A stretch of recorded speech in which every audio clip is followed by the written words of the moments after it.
So this is how to change the oil sending unit on your whatever Vortec 4.8, 5.3, 6.0, 6.2, any kind of Chevrolet LS motor.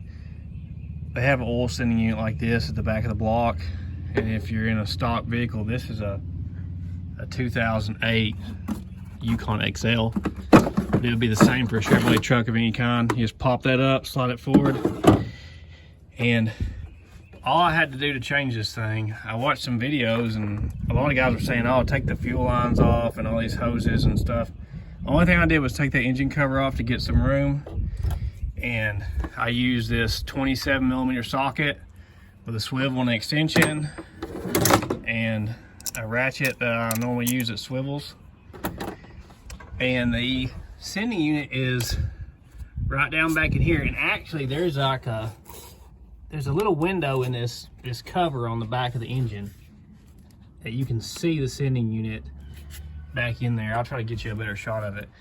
But the thing is, right back in there, you slide down behind that cover, slide your 27mm socket with your extension and swivel, and I had to snake my ratchet in between this, and all I did was get it broke loose. Then I got my hand down there, unscrewed it, got it started by hand, tied it down with the socket, and I was done.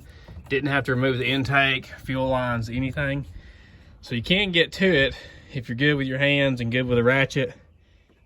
This should fix any problem you have. If it's, you know, pegged at 80, pegged at 0, you know, bounced around like crazy, probably need to replace that sending unit. It's not very expensive, and that'll tell you if it was a sending unit or not, which a lot of times it is.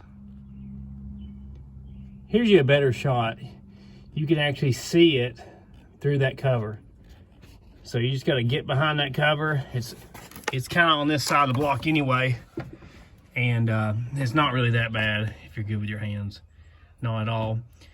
Make sure to check out my other videos, other cars I've built, turbo 460 Maverick, twin turbo LS Starlet. Check out my other videos, check out my playlist. Hope this helps somebody.